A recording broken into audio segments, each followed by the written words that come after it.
ঈদের আগে শেষ কর্মদিবসে ব্যাংকে ব্যাংকে উপচে পড়া ভিড়। এর মধ্যে কেউ এসেছেন টাকা তুলতে, কেউ জমা দিতে, আবার কেউ বা এসেছেন নতুন নোট বিনিময় করতে। তবে সকাল থেকে দীর্ঘ লাইনে দাঁড়িয়ে থাকার ভোগান্তি পোহাতে হচ্ছে তাদের। অনেকে আবার চাহিদা মতো টাকা না পেয়ে প্রকাশ করেছেন হতাশার কথা। লাইনে 1 ঘন্টা ধরে দাঁড়াইছি, টিকিট পাইছি টোকেন ওই নতুন টাকার জন্য। নিজস্ব কাজের ব্যস্ততার কারণে আসতে পারি নাই।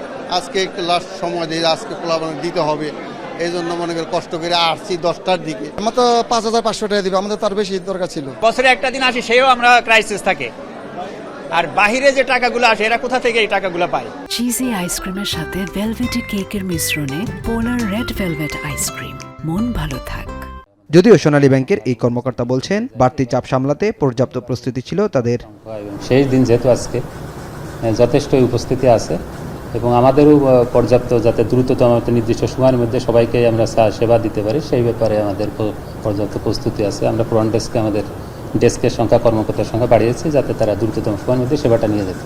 পাশাপাশি বাংলাদেশ ব্যাংকের মুখপাত্র বলছেন এটিএম বুথগুলোতে স্বাভাবিক রাখা হবে অর্থের সরবরাহ, নেওয়া হয়েছে পর্যাপ্ত নিরাপত্তা ব্যবস্থাও।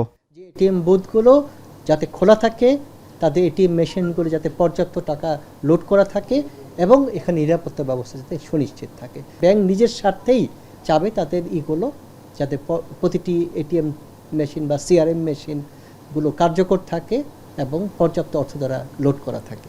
এদিকে মধ্যপ্রাচ্যে যুদ্ধের মধ্যেও সুবাতাস বইছে রেমিটেন্স প্রবাহে। চলতি বছরের মার্চের প্রথম ভাগেই প্রবাসীরা পাঠিয়েছেন $22 বিলিয়ন বেশি, যা 2025 সালের একই সময়ের তুলনায় প্রায় 6 বিলিয়ন বেশি। নাঈম কামাল, এখন, ঢাকা।